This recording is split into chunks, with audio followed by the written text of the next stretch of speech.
Cool. We were sleeping and now we're awake.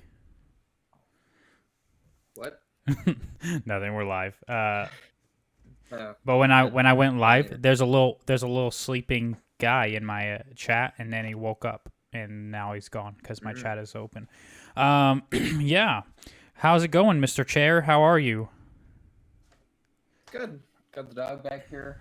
Hopefully she'll stay calm. If not, I'll put her out. No worries. No But worries. yeah, It's not much has changed since yesterday.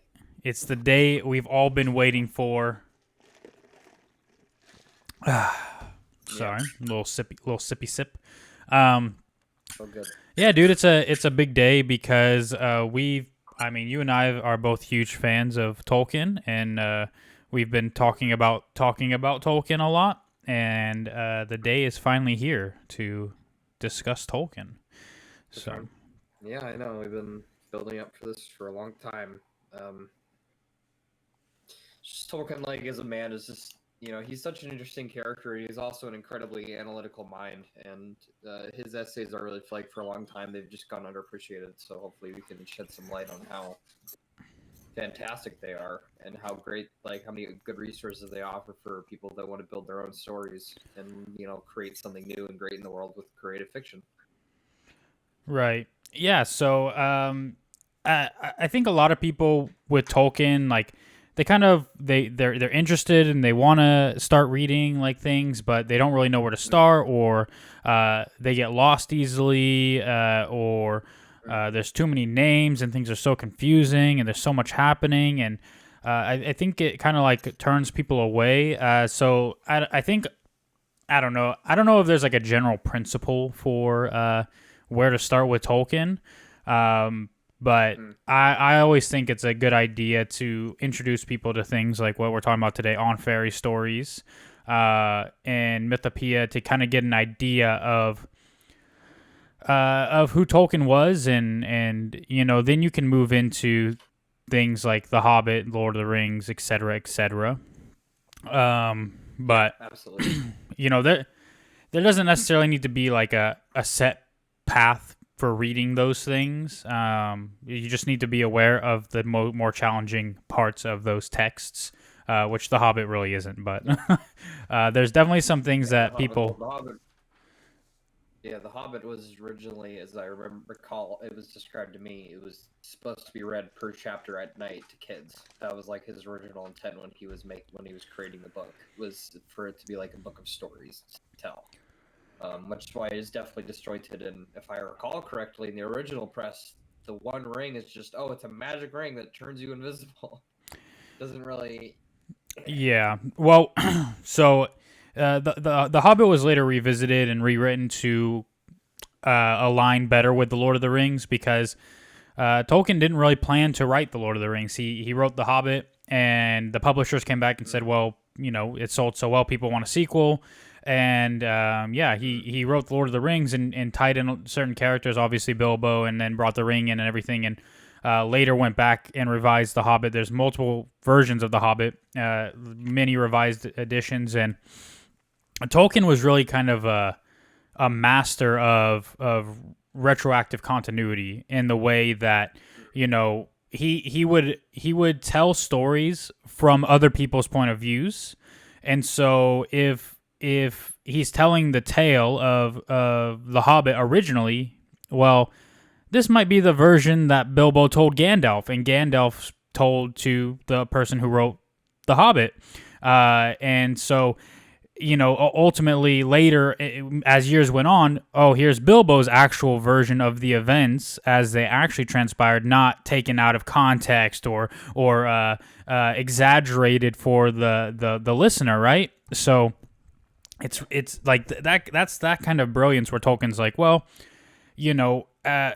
these are how stories work. How did stories originally get told, right? Someone would tell a story verbally, and someone from that town would run to another town and repeat the story, and eventually like the story gets around, but it's like a game of telephone with your friends, right? It's never the same story as when it first started. So when you introduce things like that into a storytelling narrative where like there's a lot of times in other books too where you have to kind of question, wait, who is the speaker right now? Whose voice is this in the text? Is this the narrator, or is this the character? And if it's the character, right, is their view somehow tainted by something, or is this the adolescent point of view or perspective, right? Yep. And that happens in quite a few books, like mostly Harry Potter. Like, sometimes you can tell you're in Harry's POV because he's kind of doesn't understand things that an adult would understand, but a kid reading it would understand Harry's POV, right? So, I think it's very interesting how he does that. So we're tackling on fairy stories, guys, because let me tell you, it is a piece of work, right? Mm-hmm. In a good way, not like a bad way. Negative connotation usually like that person's a piece of work, not like that. No. It's kind of next level. It's published in a couple different books. I have Tree and Leaf here by J.R.R. Tolkien. You have the Monsters and Critics one. Yep. Monsters and Critics. Yep. So depending on where you are, I mean, I'm just going to start from the beginning, and it's kind of Tolkien introducing fairy stories in the way of like the he's not an expert, and he's like he's describing kind of the world that fairy stories take place in, and how he can go into that world, but he's only there as an observer and not as a genius creator, right? He writes it specifically for the in-text. I have been hardly more than a wandering explorer or trespasser in the land, full of wonder, but not of information. Yeah. I'm going to focus on the very next paragraph, because I'm going to read that to you guys so you can kind of get a full idea of what he means by the realm of fairy story. And this is what he says. He says, "The realm of fairy story is wide and deep and high and filled with many things. All manner of beasts and birds are found there, shoreless seas and stars uncounted, beauty that is an enchantment and an ever-present peril, both joy and sorrow as sharp as swords. In that realm a man may, perhaps, count himself fortunate to have wandered, but its very richness and strangeness tie the tongue of a traveler who would report them. And while he is there, it is dangerous for him to ask too many questions, lest the gates should be shut and the keys be lost." So people might get lost at the end of this little metaphor here, at the end of the paragraph, but really he's explaining that fairy stories really encompass the entire world, right? Like, fairy stories don't just take place in some far off land, and they're only fairy stories because there's talking bears and blah blah blah, right? Like, the world itself is what makes it a fairy story. And he kind of mentions, like, when he is there, like you mentioned, and like he says in the first, he's a wandering explorer, and in the second paragraph, he kind of goes back to that. As a traveler, as a man in that world, I might want to report these things. But hold on, I'm gonna put the dog outside. No worries. Put the dog outside.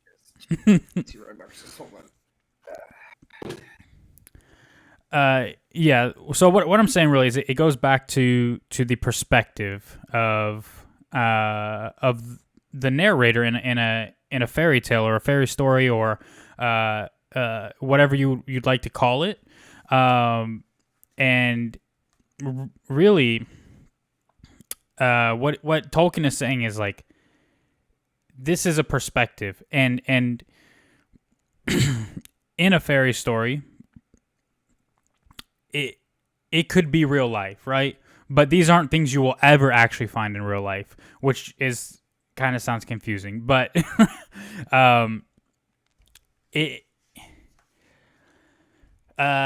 each person within a fairy story has their own ideas, their own ambitions. They're not satires of things. They're not like just weird, exaggerated characters and made up wonderlands and all this stuff. Like, there's something deeper to it, and even though fairy stories consist of all these fantastic elements, they're also stories about men and women, about people, about us. They just take place in the realm of fairy. And he does go on throughout this really long essay to kind of explain what that realm consists of, and how these stories should be told, and who they're for and who they're not for, or whatever. Like, and what I mean by that is that they're for everyone, but in he addresses critics throughout this, who critics of not just him but of fantasy and fairy stories in general. I think I'll wait for Matt to come back before I continue, but let me see. I guess I can go over. I mean, Mr. Chair is very familiar, I'm sure, with On Fairy Stories. Tolkien goes on to kind of talk about the criteria of a fairy story. What makes up a fairy story, right? And he refers to the dictionaries, the Oxford English Dictionary, and their interpretation or their definition of a fairy story. And there are three criteria that they list, right? 1, it's a tale about fairies, or generally a fairy legend. 2, it's an unreal or incredible story. And 3, it's a falsehood. So it can be either of those things. He doesn't like the first definition. He thinks it's too narrow to cover the actual usage of fairy stories, but he also doesn't like 2 or 3. He thinks it's too vast. He doesn't think that the first definition, he doesn't think that a tale about fairies, or generally a fairy legend, is too narrow in usage. I mean, too narrow to cover, as in to talk about, because he could talk about that forever. But he means it's too narrow in usage when you actually are writing a fairy story. It's not just that. So then he goes on to break this down even further, right? He goes on to talk about the definition of fairies, right? And he spells it Faeries, right? Fairies. And the definition given is supernatural beings of diminutive size and popular belief, supposed to possess magical powers and to have great influence for good or evil over the affairs of men. He doesn't like the word supernatural here. He explains that it's a dangerous, difficult word, and it applies more to men than it does to fairies, right? He doesn't like the diminutive size thing. He does talk about how diminutive might describe any number of things, and being small in nature is not inherently it doesn't inherently equal a fairy story. Like a fairy is not necessarily diminutive. They can be diminutive, but they're not inherently diminutive, right? And that goes for as well. Men can be diminutive, but that doesn't make them fairy either. So he takes issue with that in particular. He goes on to redefine fairy as the realm or state in which fairies have their being, right?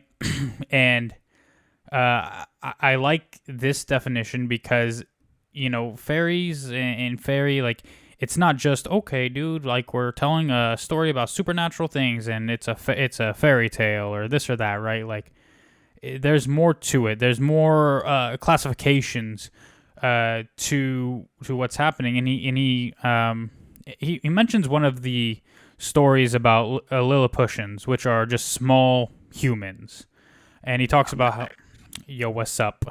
I've just been talking about his literal translations of things and using the dictionary's definition of a fairy story, and how he doesn't agree with it in any way whatsoever.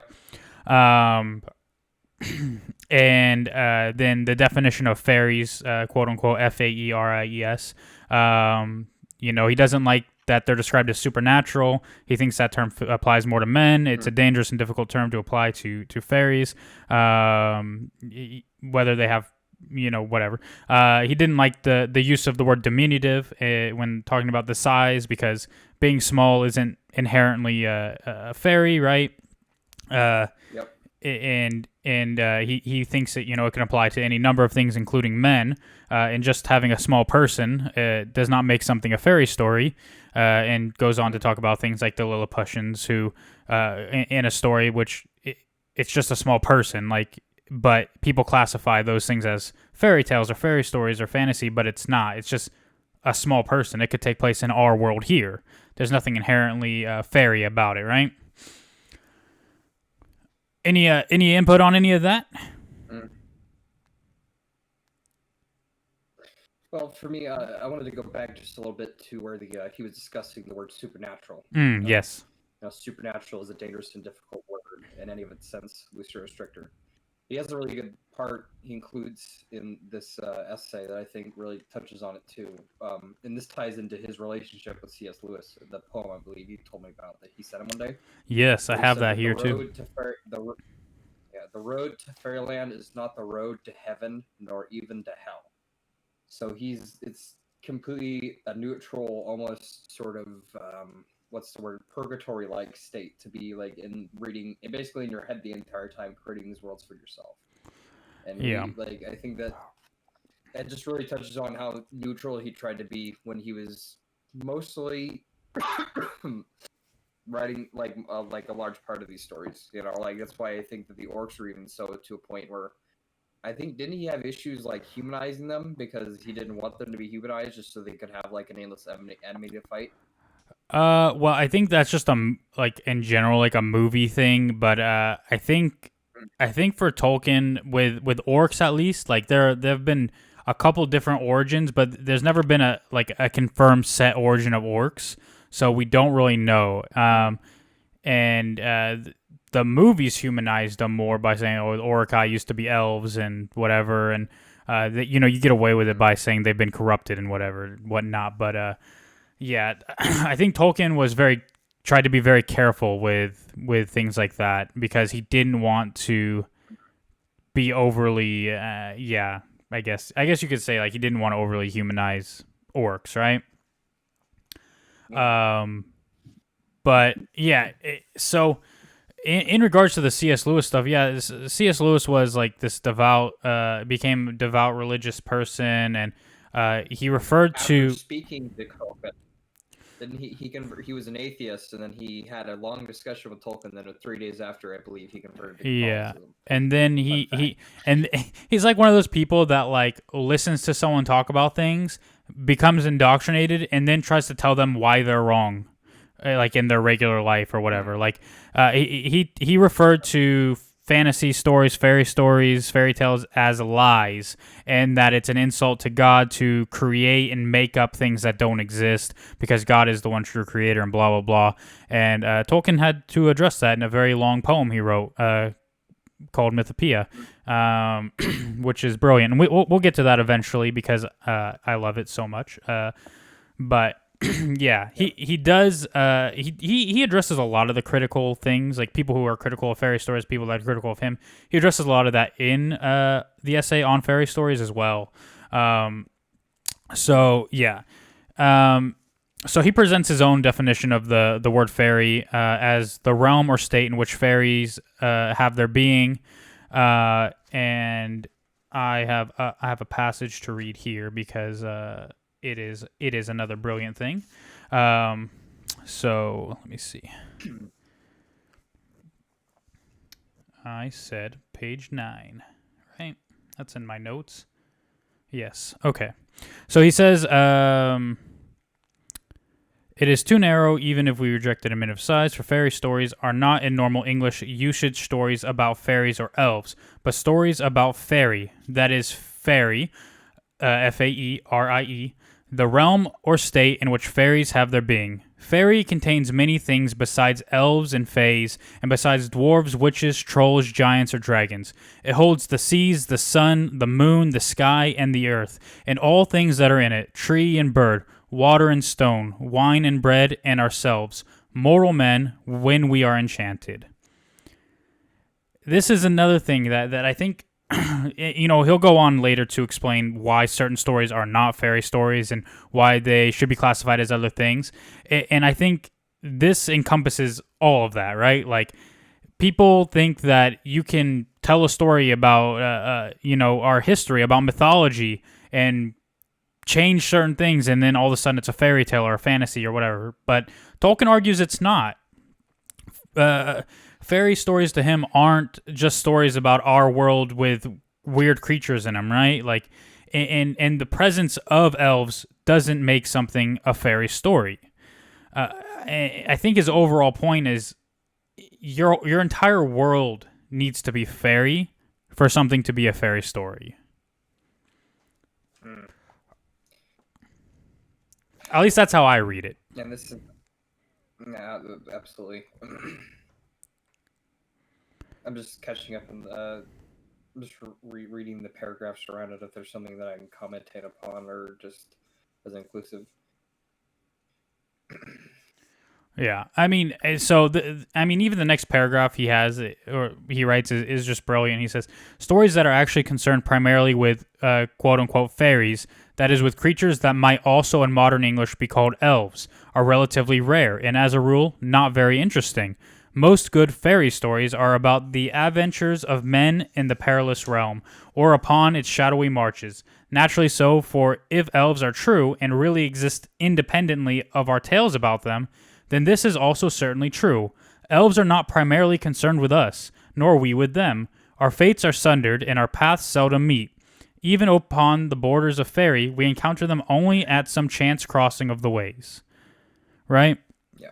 So I had two sections primarily highlighted for that passage. I had the most good fairy stories are about the adventures of men in the perilous realm, or upon shadowy marches. And then I also have that elves are not primarily concerned with us nor we with them, which I believe is something you brought up yesterday, right? Right. And again, just there is definitely a trend of fantasy. I've read a pretty good chunk of fantasy books. I was in high school and middle school. I would hit up the library all the time. The sci-fi section was always super tiny, so it was always slim pickings, and it was usually like a local author or something like that because we lived in the Bay Area. So they would come on down and like drop off their books or something for free. Some of it was a little shit, but most of it was a lot shit. But the thing he talks about is none of the races always need to be independent of each other. Like, they came about and they genocided on their own. They didn't really, Right. if one was super dependent on the other, it feels clunky and disconnecting, and the race feels like a mechanic in your writing. It feels like it's there to push the plot along, not that it exists in the world around it. Right. You kind of think about it like. Go ahead. No, I'm just saying he brought the elves to life. He really did. He created his own culture that is very enduring and has its own history and mythology. And then he created the worlds of men. And then these nations interacted with each other, and they, allied to defeat the Dark Lords or whatever in the first battle, the first age, the second battle, the second age, or what have you. Last battle at the end of time. And it's it writes itself at that point. And that's something I hope a lot of people can understand about like writing, is when you're making up fantasy races, if one is only like a supporting character for the other, a lot of your writers and readers, a lot of your readers just won't be interested. Right. It's always something I'm trying to make sure. And Tolkien talks about that too as well. He talks about mythologies, and he talks about, you think about Greek mythology, you think about Zeus and Aphrodite and all these. These are things that we created in the real world to explain weather, right? They have and I'm pretty sure I wrote down to read this passage later, but if we get to it, But he talks about how the only personalities attributed with them are the ones we give them, right? They're personifications of things in our world. And he doesn't like that. He doesn't think that that makes something inherently a fairy story. And he doesn't argue that it's uninteresting altogether, but he argues that it doesn't mean it's a fairy story, right? And he talks about things like dreams. He despises the dream element because it calls directly into question the frame of your story. Everything. Yeah. Yeah, he doesn't like the small people stories like that are quote unquote fairy tales just because there's small people in them. There's small people in our world too. He doesn't like satire really. Like he doesn't mind it as an element, but he doesn't like the idea of questioning or going to these great lengths to make fun of magic or make fun of fairy, right? Because again, it calls into question the validity of the story you're telling. He doesn't like lying, I'm not going to say he doesn't like them, but he discounts them, right? These are not fairy stories. When you lie to your audience or you use satire to question the frame of your own world, or you call something fairy just because it's small people, or you use a dream kind of thing and call into question the rest of the story as well. And beast fables, right? Like stories where animals talk, right? It's not inherently a fairy tale or a fairy story just because you have talking animals, because the animals really just represent people, right? Like it's just people, right? Like it's just personifications where we give them everything, right, in the real world. So these are things that Tolkien discounts, right? I don't remember what I was saying before all that, but it was while you were talking. What were you talking about? Tolkien in general, and how he walks the middle ground, and how he offers basically like a path. The thing that attracts me most to this essay, like you're right, he offers a way of thinking, but also to me, he offers a way of world building, which is Right. what Tolkien was really like in the critical literary sense. The best part about Tolkien's Lord of the Rings is that it has fantastic world building. You just get sucked in by the mythology of the elves and how at the time they were like angelic. Like to us, they're almost like evangelical. They got grace is the thing that makes them immortal. It's the thing that's essential to their being is their grace, which is inherently a very Christian ideal. And to a lot of some other people, that's very foreign. Have it being introduced to that if you're kind of just out of loop on those sort of things, and that just gives them a much stronger appeal. And it's just tying into world, being able to do all of that while also being, hey, like my trees also come alive and they all speak their own different languages with their own different dialects. Right. It's just his ability to world build every little piece. It's like he could almost take a walk Middle Earth in his brain, and he could just describe it to you. And that's like we're going back to the very beginning of this essay where he says that skill can, when you try to explain what you see when you're in the other side, it can tie the tongues of most men. Right. And that's where he's so skillful, and it's just so great to have this little guide that he left for us, basically, on his insights on world building. And okay, so he's talking about building his magic system right now, basically. He's basically talking about the rules of magic and how they apply, and how he thinks that they should apply to most literary works. And first he was defining some basic terms like what is fairy. Okay, so fairy is like things out of the sort of things out of the extraordinary that people interact with and stuff like that. So Right. Yeah, he just finds it like he doesn't like to characterize things as fairy that call into question the framing of your world, right? This is one of my favorite things he says, and I didn't even make this note for some reason. Maybe I did, but Tolkien writes that fairy cannot be caught in a net of words, for it is one of its qualities to be indescribable, though not imperceptible. Right? Obviously he's writing this 70-page essay to try to describe to you what fairy is. But while he's doing it, he's also acknowledging that he really can't. You can't describe what fairy is. You can understand it, but you can't describe it because it can be so many things, and it can be nothing at all. It can be anything, right? And that's the incredible thing about what he's trying to explain. So he does go on this long kind of discussion about Andrew Lang and how we owe a lot of modern fairy stories in England to his compilations of old fairy tales and things like that. And then he gets into the origins, right? The origins of fairy stories, and Yep.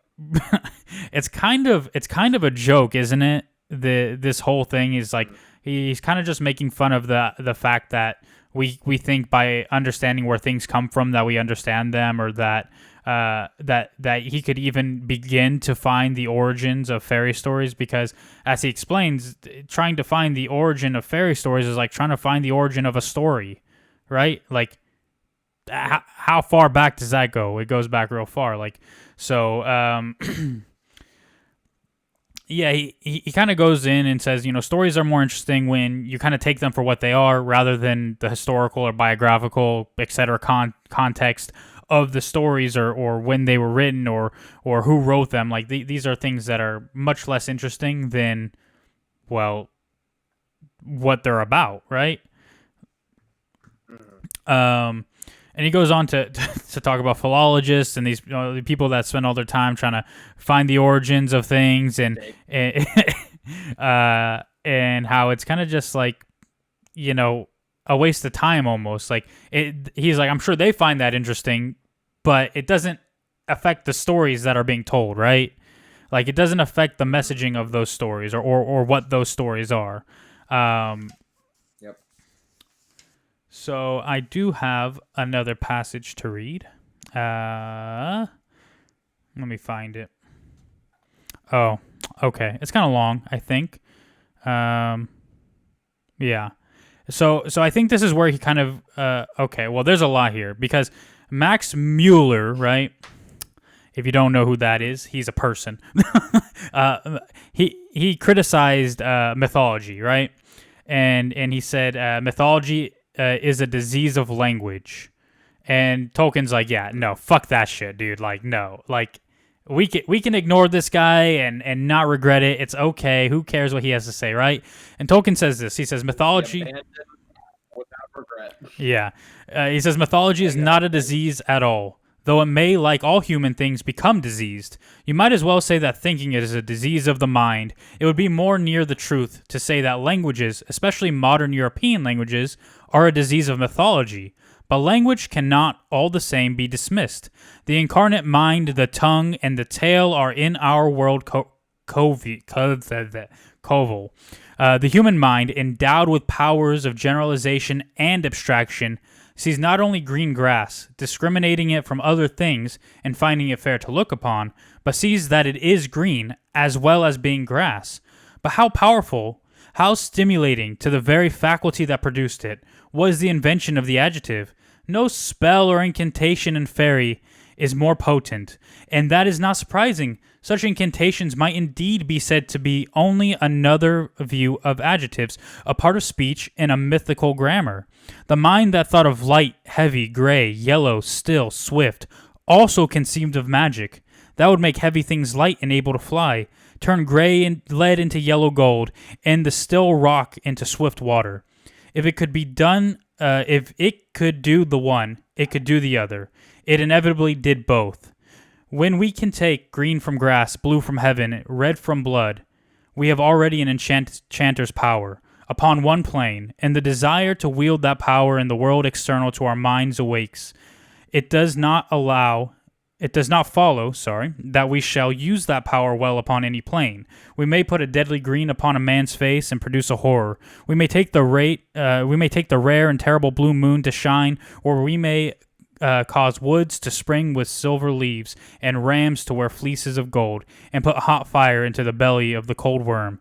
But in such fantasy, as it is called, new form is made, fairy begins, man becomes a sub-creator. That is so fucking boom. Like, dude, your mind just expands as you read this shit, right? And I feel like people who, like maybe younger readers, I would say, who might read this essay, will get lost, right? And I don't know if this is a me thing or if this is people in general, but when I was like, when I was young in school, I always felt like the accomplishment was finishing a book, not understanding the book, right? Like it was homework. We had to read the book. We had to get through it. So I felt accomplished just reading it, and I didn't take the I'll be back time to in a understand second. it. Yeah, no problem, no problem. And so what I would do is, I would read a bunch of books, but I never really put the time into to understand them.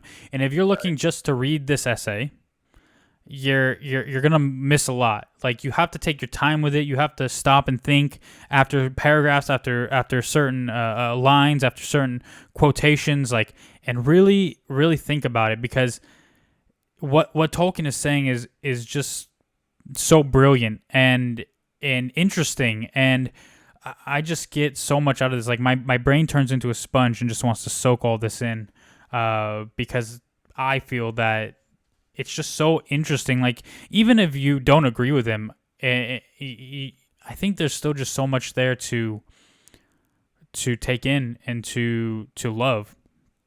And that's where it comes to me. Like I think Tolkien just it's maybe corny to say, but he has a way with words, guys.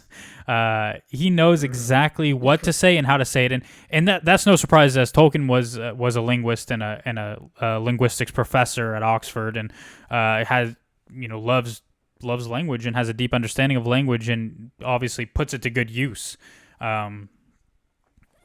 And really, what he's saying in this passage is fairy already exists in our minds, right? You can argue whatever, like, C.S. Lewis saying like, oh, well, you're making things up and fairy tales are lies and whatever. And what Tolkien's saying is like, it's not a lie. You can't put a dragon in a story if the dragon doesn't first exist in your mind, right? Like, we created these things already. And now we're telling stories where they're in the story, but they might not be the focus of the story, right? We're building other worlds, and it does accomplish something, right? Um, and one of the things from Mythopoeia that Tolkien explains is things are only what they are because we made them that, right? A tree is only a tree because humans named it a tree, right? We created the language. We created the things around us.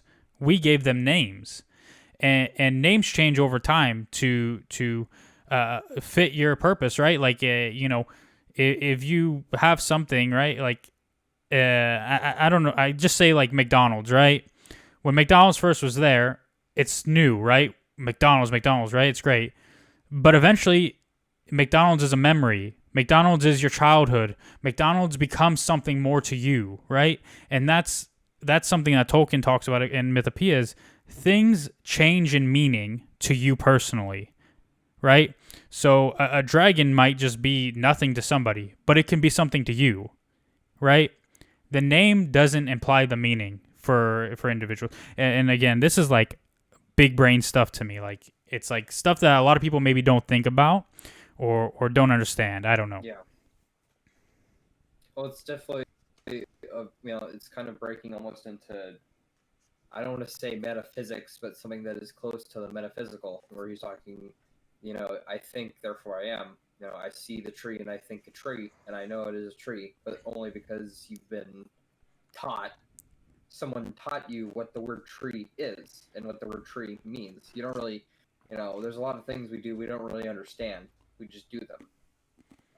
But he's talking about is like looking outside all of that, basically, like looking at the world.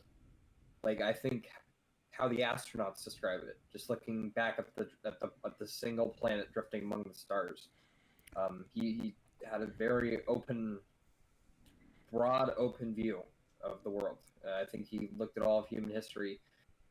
For the most part, it's not really a whole lot of time. It's only like what 2,000 years, as far as we're aware. Right. Yeah.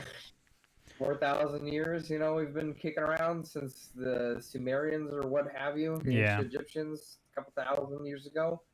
Not a whole lot of time has passed in the whole 32 billion years as Earth's been floating around. And he's looking back at everything and just trying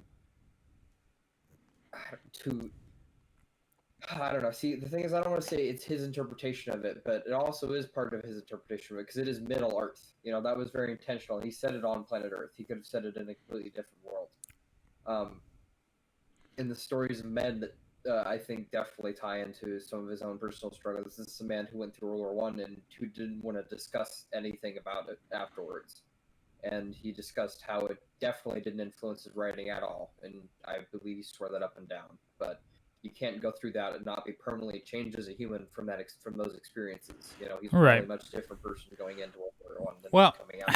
I think his personal beliefs, like in personal life, obviously influenced his writing, but I don't think that those influences matter to the story, right?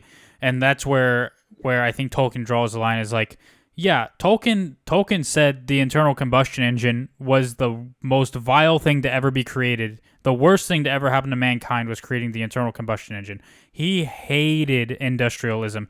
He hated the industrial boom. He loves trees and nature and living things, and he felt like we're abandoning those things by creating machines and structures. And you can say, wait, well, Isengard, Saruman cuts down a bunch of trees and builds machines, and the trees fight back. It's Tolkien saying, guys, Tolkien is saying that one day nature will get back at us. That's what he's saying. It's a perfect allegory. But the thing you're missing is Tolkien hates allegory, right?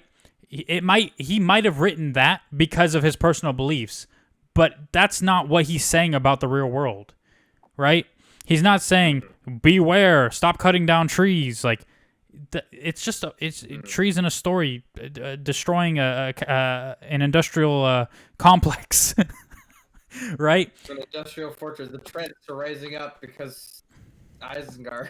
Yeah, you can take that and you can apply it to the real world, but it is not just that thing. It is not just Tolkien's dislike for industrialism. It's whatever it is to you, or whatever you can apply it to in our world, right?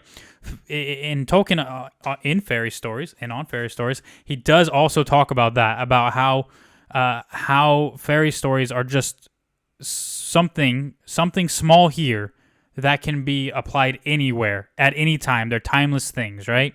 Doesn't matter that it was written in 1527. There are some things in there that you can apply to today because it's not some stupid, boring allegory about Jesus Christ, right? AKA Aslan. And to move on, this as a segue, the next passage begins. An essential power of fairy is thus the power of making immediately effective by the will of the visions of fantasy. So this is again, you definitely see a train of thinking for me. I see little tidbits for how he basically timed in his world building, right? Because tying that into.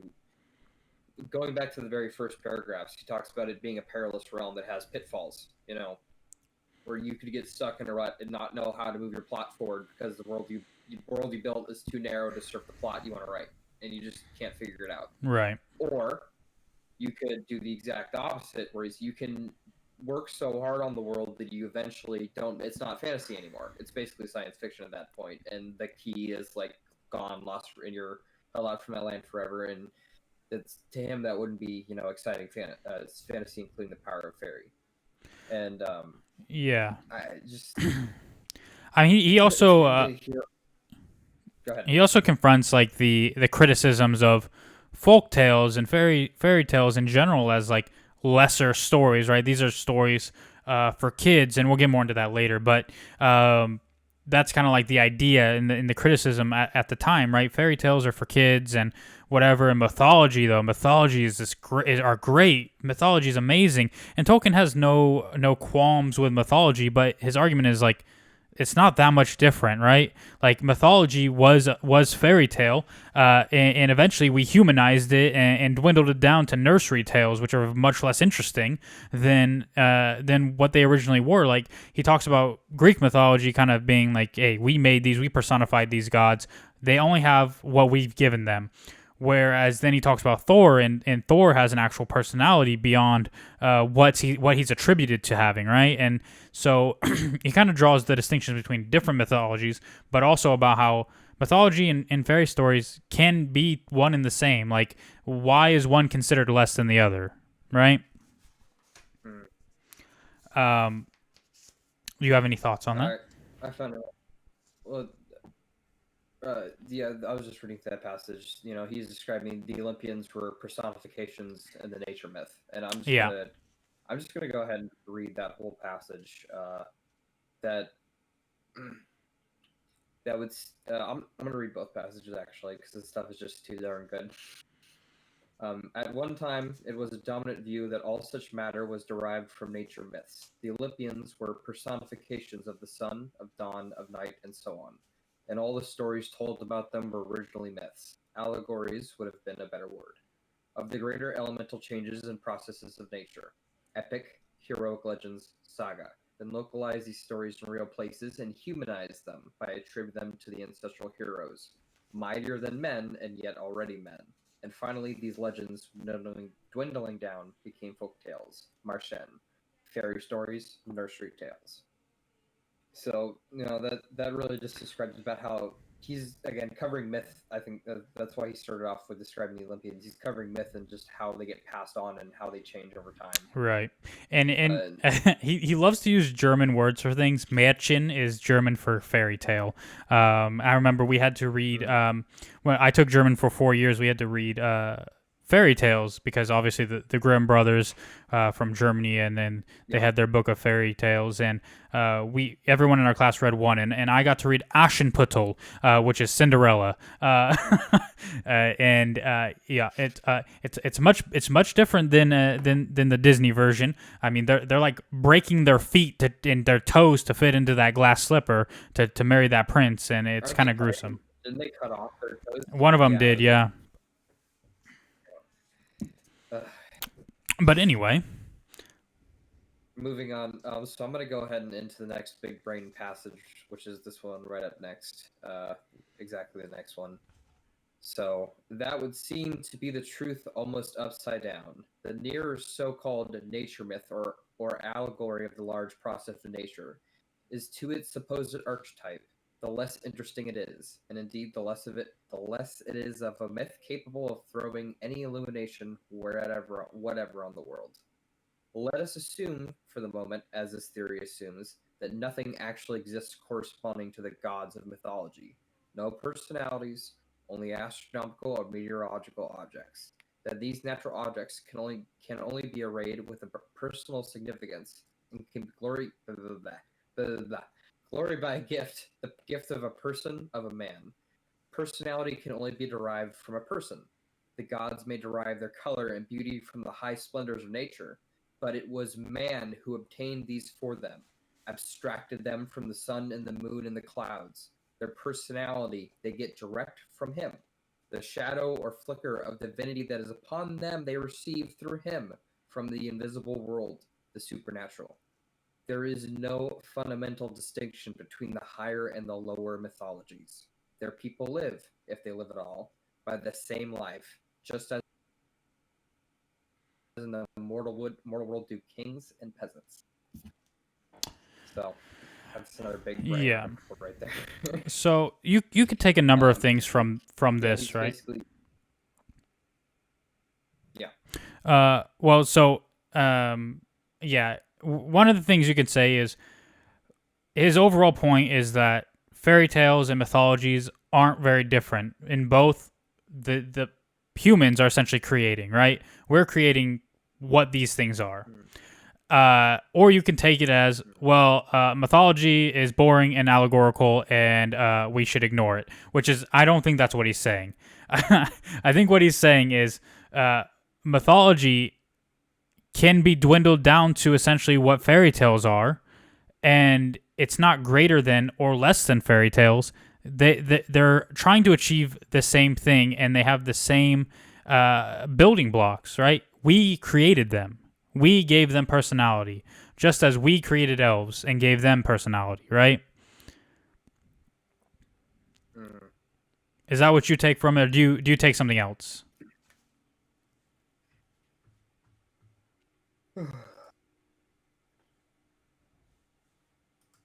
I just think that it's so fascinating, the idea that the gods are defined by man. Um, they are the expressions of ourselves. Everything as an allegory is boring still, but it's such a broad look at the whole.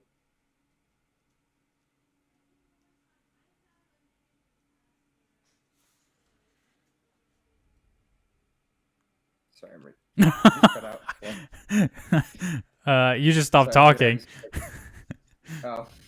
Uh, Um.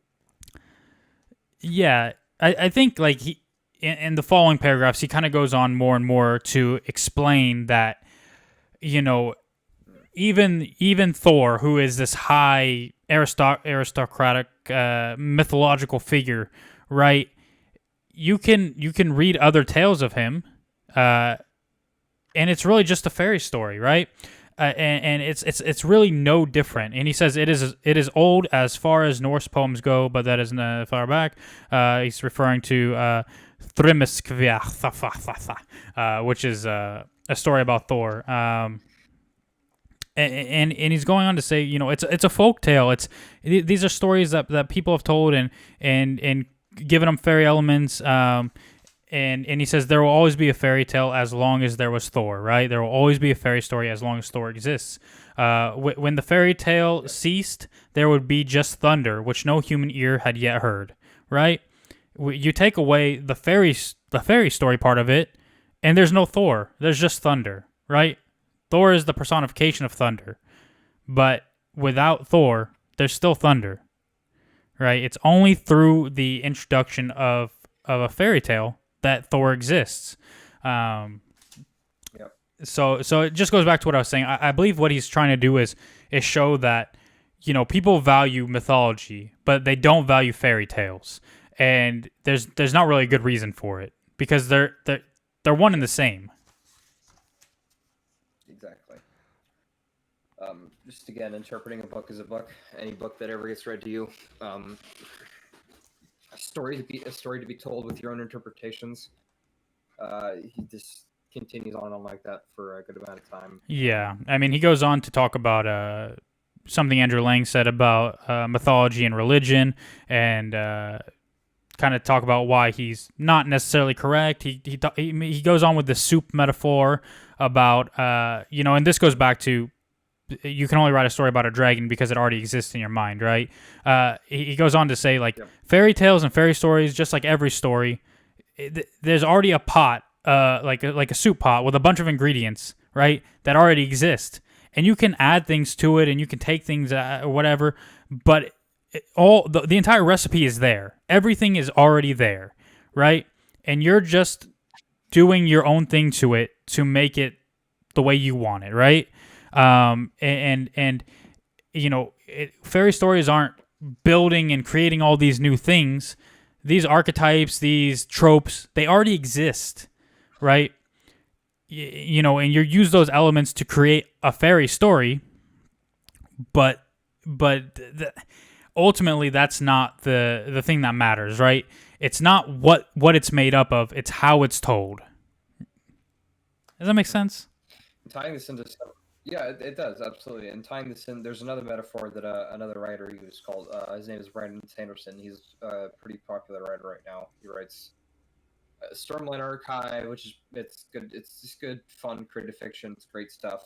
He's got his whole Cosmere, his own his own mythology going on, his own universe. He wrote the Mistborn series. I don't know if you've heard of that, but it's pretty well liked, and a couple of people have. It's starting to get up there, like in terms of popularity.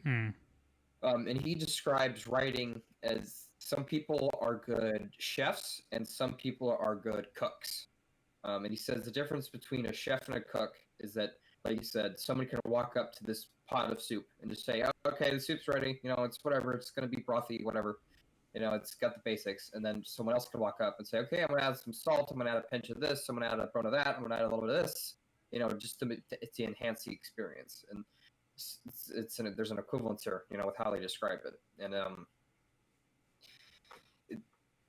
being able to take the different flavors of where, like, the murkiness of fantasy, mythology, religiosity, what have you, and make something that's so palatable to people that it becomes another best-selling book, is a very unique skill set.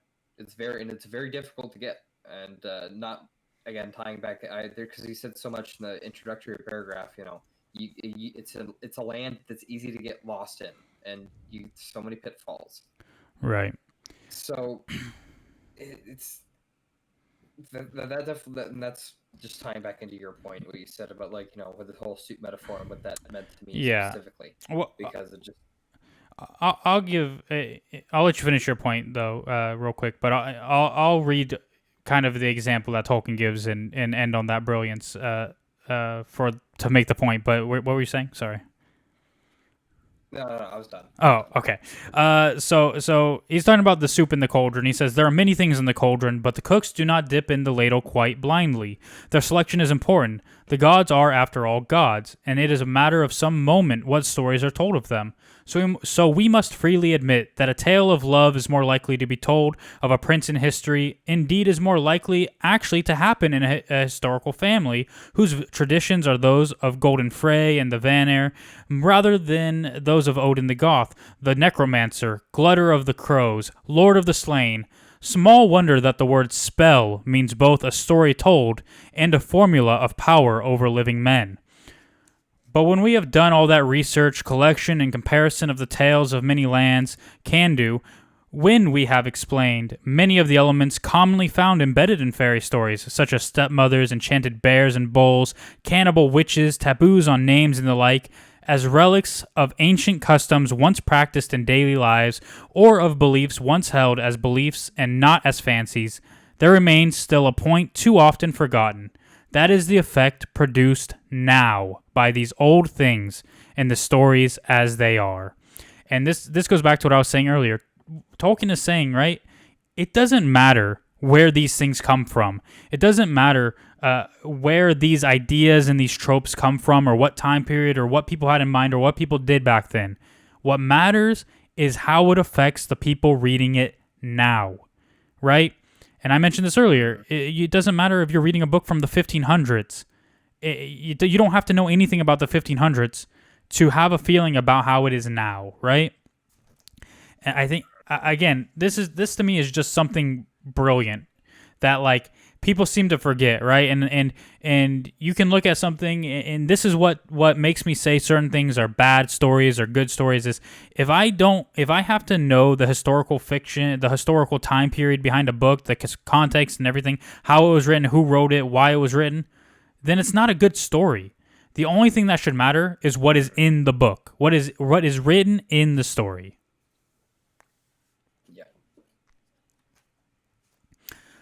Any thoughts? No, pretty much he said it all. He tied in everything perfectly. It's the text is what matters to what should matter to the most as a writer. That's what should matter to you the most, is what you actually write, because that's what writers do. Writers write things. The word you use in each word in like. There was Nano just happened 3 days ago. National Novel Writing Month. 50,000 words. Tolkien was so genius is because he was so selective with each word he used. Like, every single word is it's like a hand-picked delicacy in Lord of the Rings. It's also, especially now, becoming more increasingly complex palette to some people. So I know a lot of people get kind of trapped by Tom Bombadil, and they don't move on past him because it's because it's kind of it's Tom Bombadil. It is what it is. We can talk about it later. But just how he ends that up too. And so if I can just add on to what you read, I'm going to read the closing passage for the soup allegory. At least I believe it is. If we pause, not merely to note that such old elements have been preserved, but to think how they have been preserved, we must conclude, I think, that it has happened often, if not always, precisely because of this literary effect. It cannot have been we, or even the Brothers Grimm, that first felt it. Fairy stories are by no means rocky mattresses out of which fossils cannot be prized except by an expert geologist. The ancient elements can be knocked out or forgotten and dropped down or replaced by other ingredients with the greatest ease, as any comparison of a story with closely related variants will show. The things that must often have been retained or inserted because the oral narrators instinctively or consciously felt their literary significance. Even where a prohibition in a fairy story is guessed to be derived from some taboo once practiced long ago, it has probably been preserved in the later stages of the tale's history because of the great mythical significance of prohibition. A sense of that significance may indeed have lain behind some of the taboos themselves. Thou shalt not, or else thou shalt depart, begaggered into endless regret. The gentlest nursery tales know it. Even Peter Rabbit was forbidden a garden, lost his blue coat, and took sick. The locked door stands as an eternal temptation. Yeah. Yeah. That's just his closing. I think that's probably a good wrap up for what he thinks on allegory, where you just can't read too deeply into these stories. Or you can, but if you're gonna go looking for some, like you said, mythological significance in them, you're really gonna come up short because it's just gonna be your interpretation of it anyway. Right. So it's.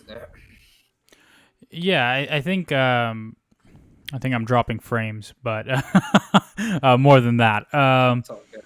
It's another one of those things where you have to stop like almost after every paragraph and go back and look at it closely and try to understand exactly what he's saying, because it is so significant.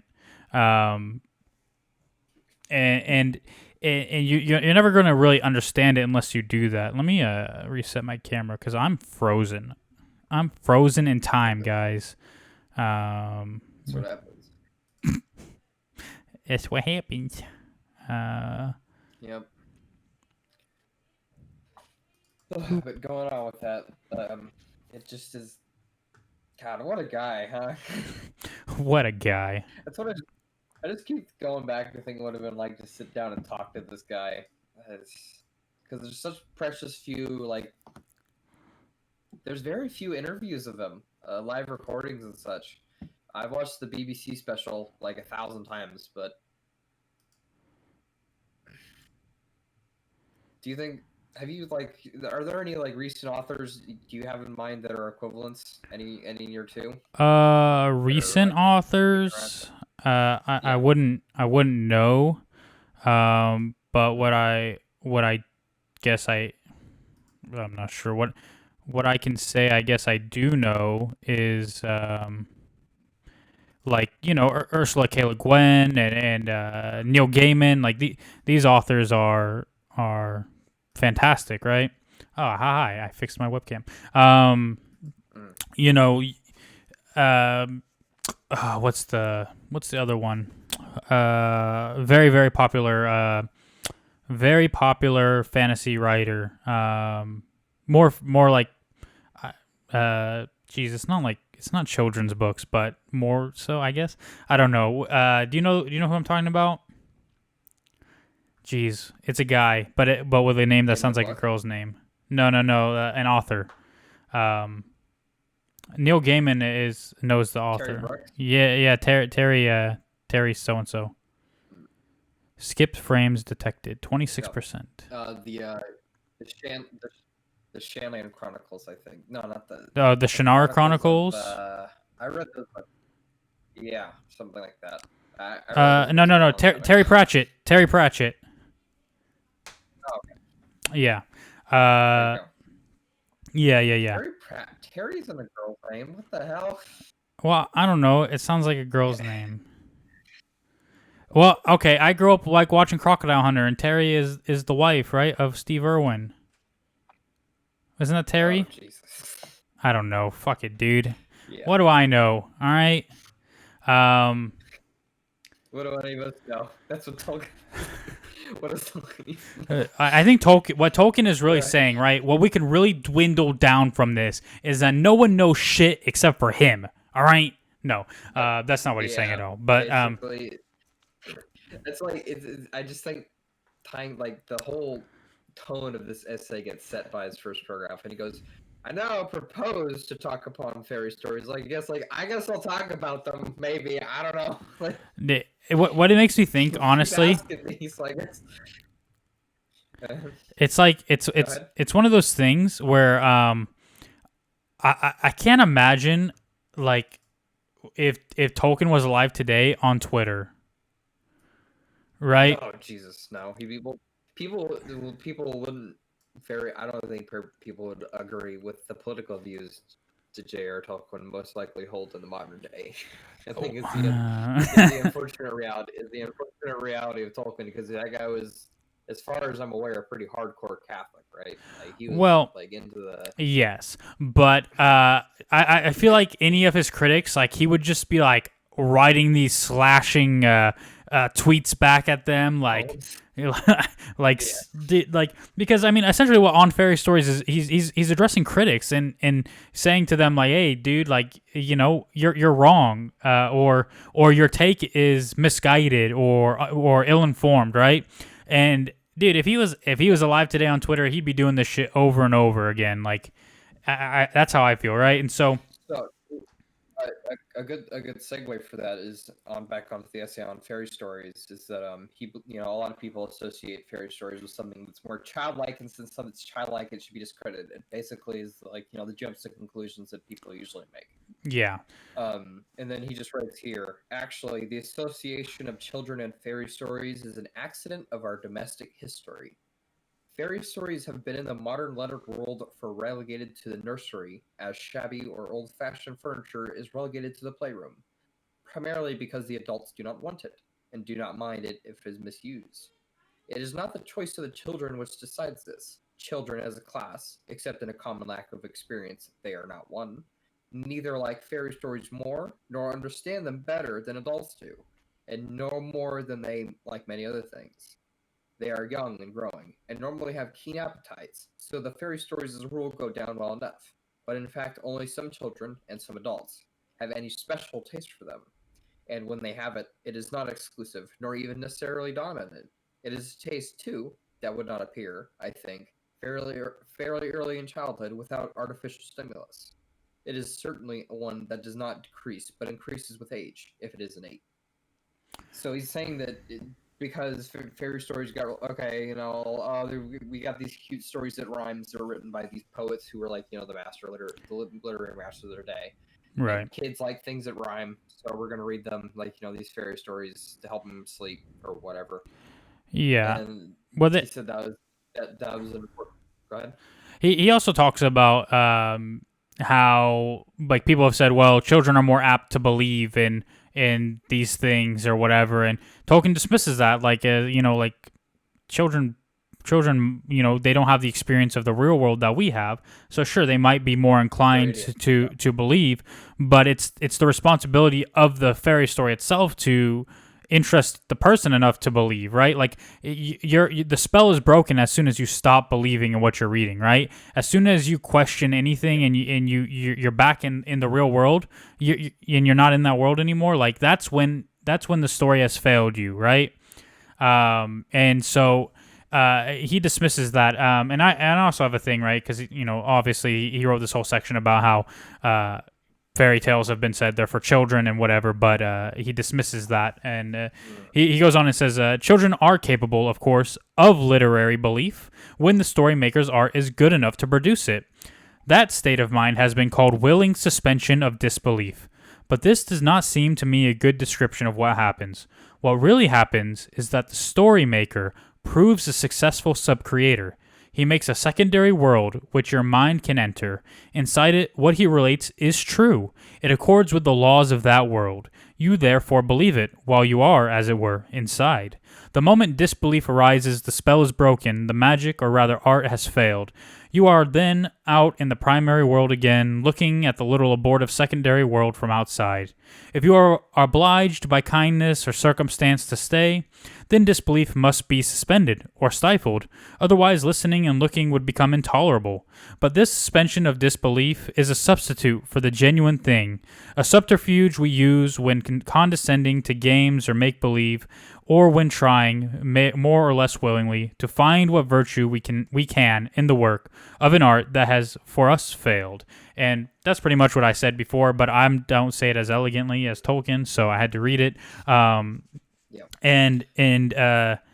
Yeah. What he's saying is something that I've taken this obviously from Tolkien, but I've often said, and even in our previous podcast, I've said you don't suspend your disbelief when you watch Star Wars or when you read The Lord of the Rings. You're investing belief into that story, and the writer of that story owes it to you to pay off your belief, right? And not to take advantage of it, not to lie to you, not to create a quote-unquote dream frame, not to mislead you intentionally with payoffs that call into question the entire framing of the world, right?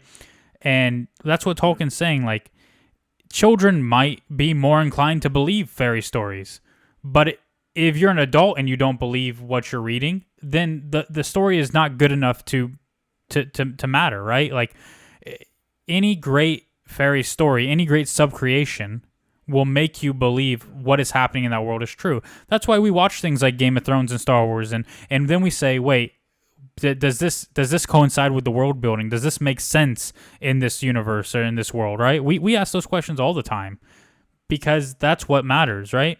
And as soon as the world is inconsistent, then it makes us say, wow, Game of Thrones really ended shitty, didn't it, right? Game of Thrones, like you said, in season 8, what they started to do was break a lot of the laws of that world. One thing that comes to mind specifically is, halfway through season 8, there is this scene where one of the Daenerys' dragons gets harpooned out of nowhere, right? And you're like, oh, fuck, it's the Iron Fleet. And then that dragon gets like a shot straight through the heart. Precision, accuracy. And then about like 50 other harpoons just fly past your dragon. No issue. Total plot armor. It looks like it looks like a dumb action sequence, basically. The whole thing does. Except for the fact that they killed one dragon, but they did that to move, this shitty little plot along. Right. And they were ruining the world's the rules of that world, basically. They were tearing it apart. They removed you from that sub-creation. It was disjointed, and it didn't pay off, like you said. And then again, that's just a pitfall of world building and getting lost in the realm of fantasy. When you push and pull, when you push the realism so hard in one way, and then you pull the realism back for other specific ways. You gotta walk a very fine balance to stay in that secondary world and make other people believe in it. More importantly, right. So I'll just finish the children part here with the last thing Tolkien has to say to kind of sum it up. And what he says is, if adults are to read fairy stories as a natural branch of literature, neither playing at being children nor pretending to be choosing for children, nor being boys who would not grow up, what are the values and functions of this kind? That is, I think, the last and most important question. I've already hinted at some of my answers. First of all, if written with art, the prime value of fairy stories will simply be that value which, as literature, they share with other literary forms.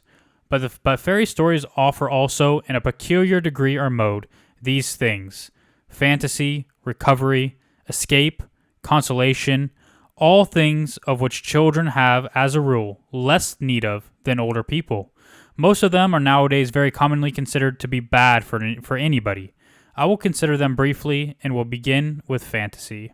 Right, so he goes on from here to cover these points.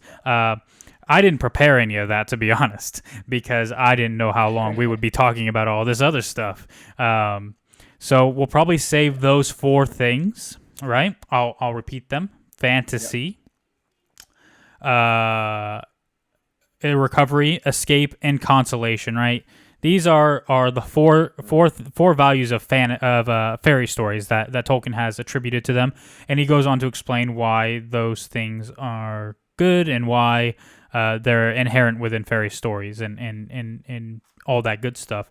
But essentially, we've covered more than half now on fairy stories, and what it really is just his thoughts on what a fairy story is, what fairy tales are, who they're supposed to be for, and why he discounts that, and why he believes they're valuable, right? And I also, yeah, for world building, if I can just comment on, like, he leaves some good little nuggets there on his thought process when he was thinking about, like, let's say his magic system, about how he was reigning with the idea of magic and how it can be applied to the world and how it affects the fantasy.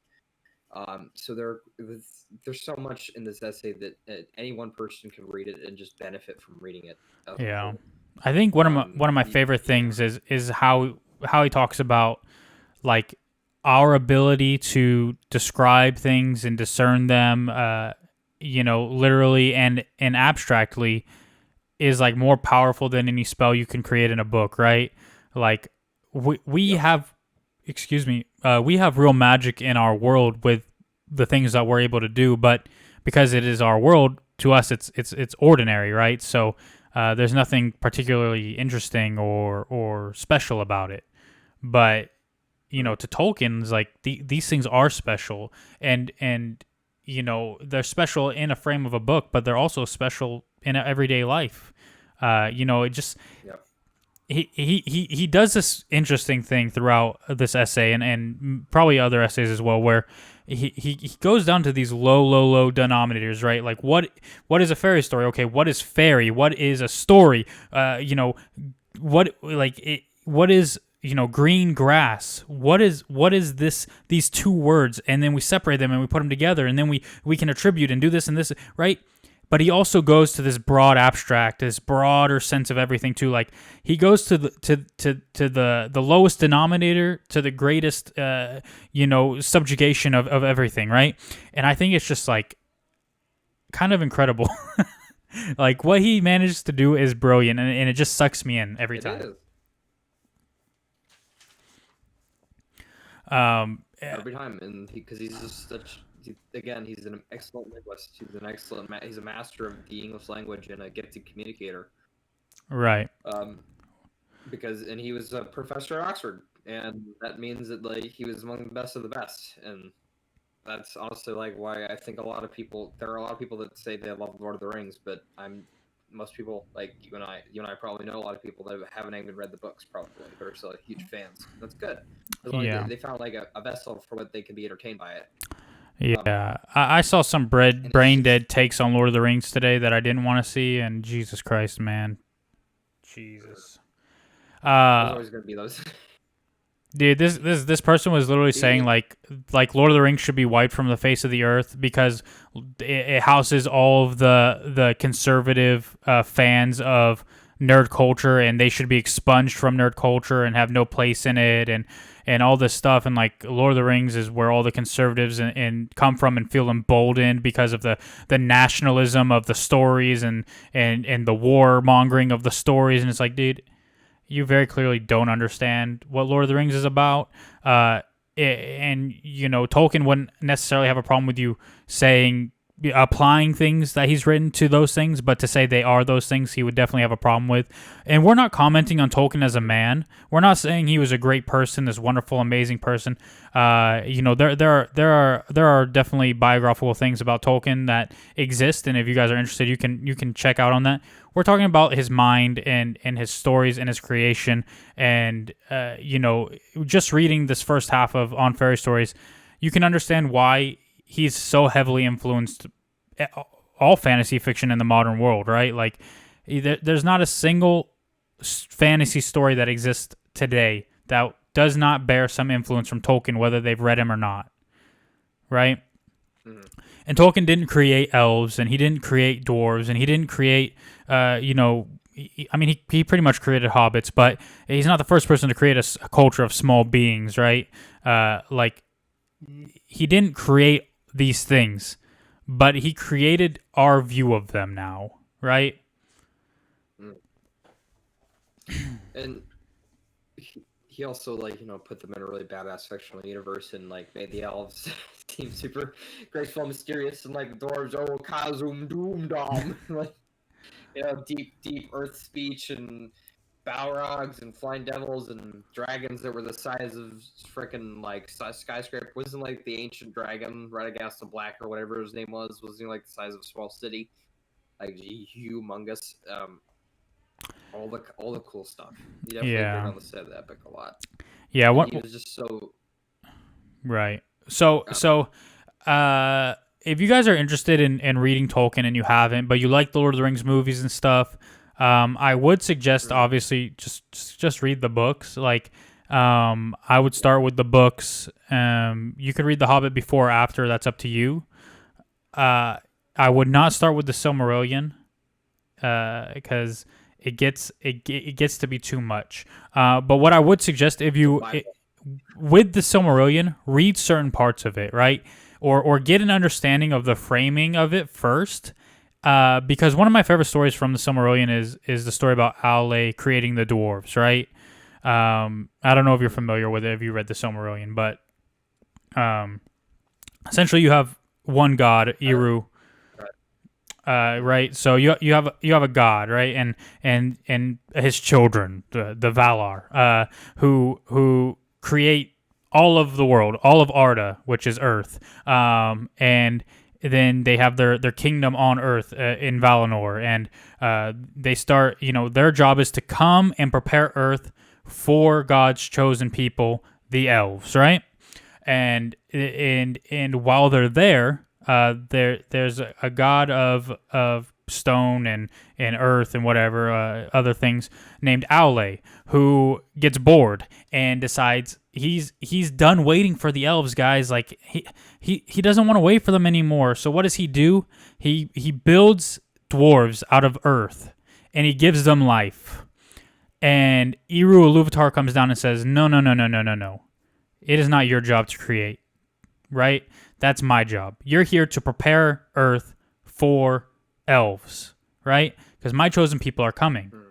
And he says to Aule, you need to destroy these creatures, right? You created them, now you have to destroy them. And he sees how that affects Aule, and so he comes back and it says, keep them as stone, and you can release them into the world, but not before the elves, because the elves need to come first, right?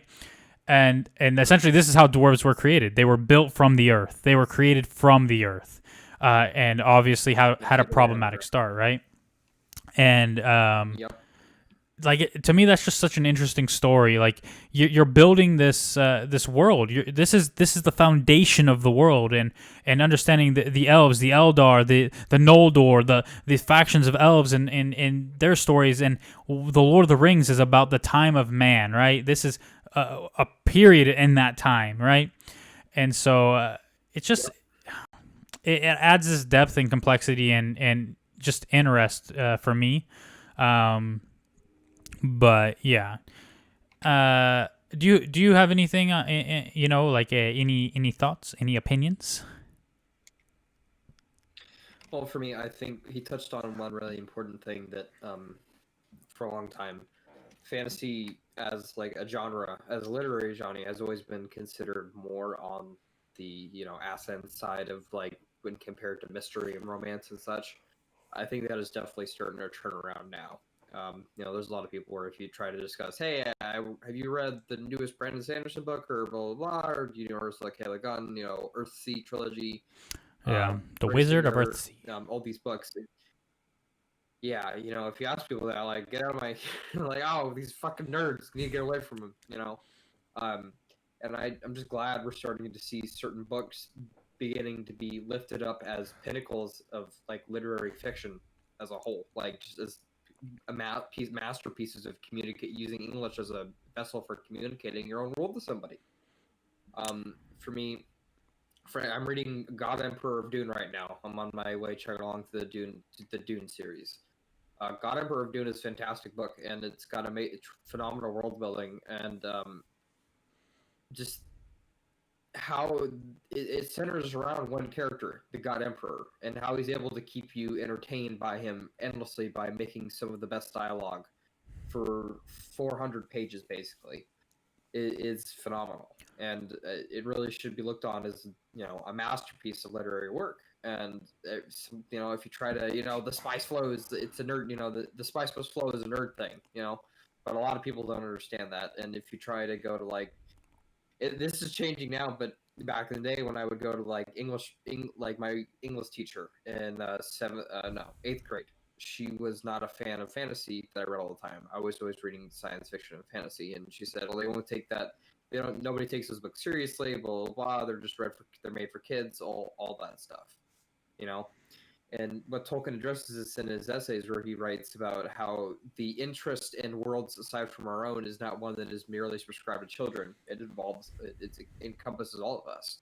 Right. And that's just something that's really important, is that there are these adults that have this hungering and this need. And sometimes some people need to read fantasy because escapism really works. It really helps for some people just to get away from a while, to bury themselves in a good book.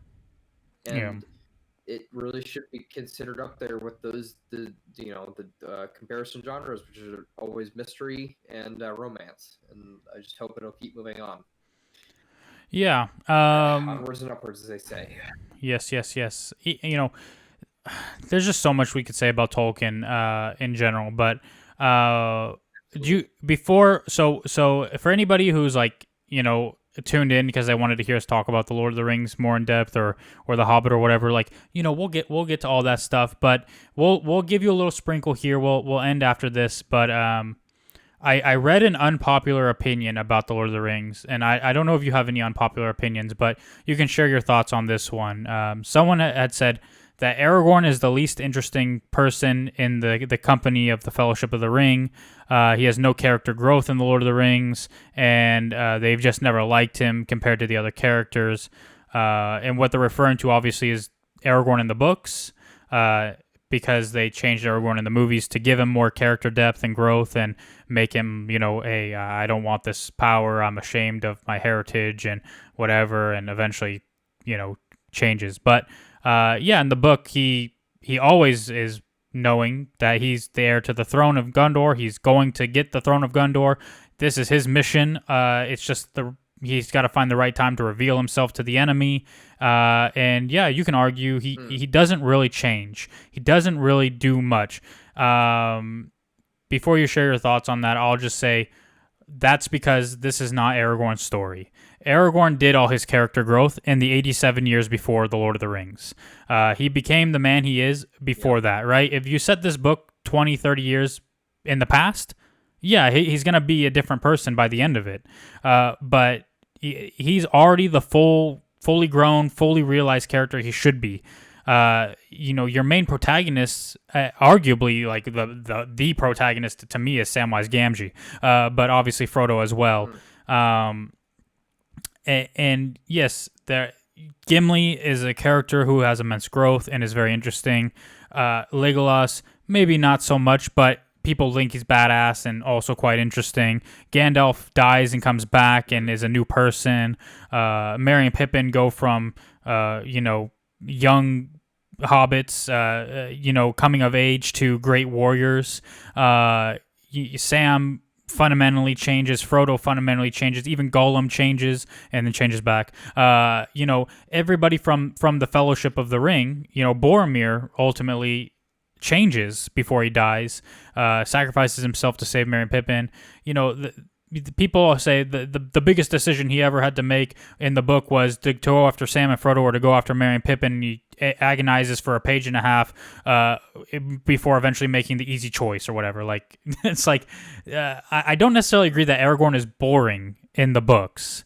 It's just it's not everyone's cup of tea though, right? Yeah, well, people, people especially these days, especially on the internet, because I've been on the internet all my life, and man, it's to me, it's just always kind of been this shitty place where everybody's just kind of shitty to each other, and they just have low opinions of themselves, and people are jealous of they get jealous of competent archetypes, basically. Neon Genesis Evangelion, the rebuild, the creators did this by making a character who's this very typical female anime character, and everybody hated her because she wasn't in the spirit of the anime. But she had a new popular tub with a different different market because she was popular with other girls, especially considering like she was flying around a giant robot doing badass stuff, and like it's just going to be a disconnect for some people because if they see some competent person, they're just going to be like, oh, this is what I would do in this situation, blah, blah, blah, blah. And it just comes from a stupid place of jealousy. If you're... Well, it's also it's also a thing. That's why go ahead. It's also a thing of like understanding that the Lord of the Rings literally takes place in a world that's already in motion, right? Like things are already happening and have been happening for a long time.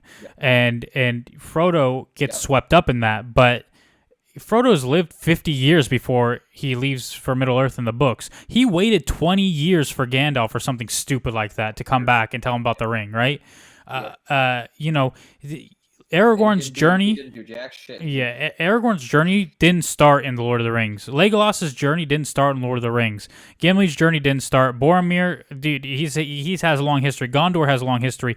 The Dark Lord Sauron has been plotting and planning forever. Like these are not, His big point. This is this is. At the Lord of the Rings, it's called the Lord of the Rings. Who is the Lord of the Rings? It's Sauron. Yeah. He's the guy who made, well, to me at least, is how it is. And, the focus of the book is on this is Sauron's plan to take back Middle-earth. And it's just him setting everything in motion. The writers go out first. He sends out, like, his specialist troops to get a very specific task done so he could get on with his conquest. Right. Gondor's weak. Rohan is being torn apart by internal strife because as a weak king, it's time to go, Yeah, I feel like also there's criticism for what they did in the movies. People say like, oh, they changed Aragorn too much and blah blah blah. And for people like what I read, like, and to be fair, I didn't read it on Twitter or whatever. I read it on like an actual question forum where people are actually very respectful and like nice to each other, and like have conversations and don't just fight and name call and bicker. So, I appreciate that. But obviously there are people who complain and say, well, Aragorn in the books is so different than Aragorn in the movies, and I don't like the changes. Well, I'm sorry to break this to people, but anytime you adapt anything, there are going to be major changes, and I don't mind the changes because to me it did make Aragorn more interesting in the movies to give him this internal struggle, to give him some real character growth, and Viggo Mortensen did a tremendous job of that, and the movies did some things wrong, but they also did a lot of things right and made them more interesting. Like simply changing or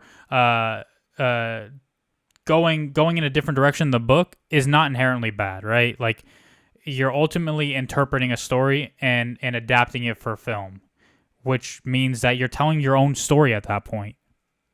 So yeah, you're definitely putting your own twist on it when you're recreating it. There are definitely, like for me, when it comes to unpopular opinions of Lord of the Rings, for opinion I might have is the movies did something right, or they skip this whole section of the book where they go to where some old oak tree fucking hates Pippin for some fucking reason, so he's gonna stamp on top of him and fucking crush him to death. And Tom Bombadil's like, hey, no. To be fair, right? He's like, all right. They kind of replaced that with Treebeard in Two Towers, yes. and the tree is trying to eat them in the extended edition of that movie. And Treebeard's like, but I think that works a lot better for people than Tom Bombadil would have. Like, who is this? Why is there a Hobbit fucking Gandalf running around? Like, the Gandalf, why don't we just give him the ring? You say he's all powerful because he'll just forget about it. I don't know. Yeah, well, he will. He doesn't care about it. To do with Tom Bombadil. Yeah, he doesn't care about anything. He's a god. Like, maybe you will. Maybe you'd appreciate Tom Bombadil if you read The Adventures of Tom Bombadil. Okay. Tom Bombadil. Some people love Tom Bombadil, dude. Like there are a lot of there were a lot of people that were upset that Tom Bombadil was left out of the movies, and again, I don't think that's an issue. So maybe that is an unpopular opinion, and I would agree with you on that. Like, I don't mind that they left Tom Bombadil out. I also don't mind that they didn't make Frodo wait 20 fucking years to leave the Shire, because who wants to wait and watch? Like, it wouldn't translate well on film anyway. No, 20 years later, that's the only way you could have done it. It's just a quit. It's just a cut. Yeah. Well, 20 years later, like. Oh, and Frodo didn't age in 20 years. Oh, well, Frodo didn't age because he has the ring, guys. Oh, but what about Sam? He didn't age either. Frodo, this is super important. Keep it secret. Keep it safe. I'm gonna leave you for like 20 years. Goodbye. Yeah. Oh, but don't worry. Don't worry. A bunch of dwarves will come through here, making sure the Shire's okay. Aragorn will be on the outskirts, protecting you guys. No problem. Oh, I'm not gonna tell you about those guys though, because Aragorn, who is he? He's living in secret. Yeah. Absolutely. Yeah. It's just.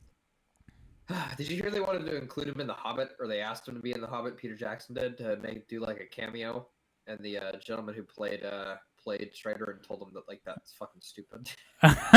Well, I believe it, because at the end of the Battle of Five Armies, Thranduil is like, go find Aragorn or whatever. Like, there's a, like, he pretty much tells Legolas to go find Aragorn, right?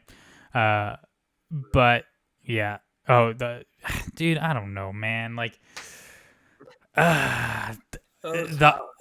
can trash on the Hobbits later. That's a whole nother podcast, buddy. Yeah. The use of the eagles is an issue, I think, in the movies as well. But other than stuff like that, like Peter Jackson did a really good job with the Lord of the Rings movies. And I'm definitely a big fan of those. So, alrighty. Absolutely, and is that about it? Yeah. Unless you have anything else.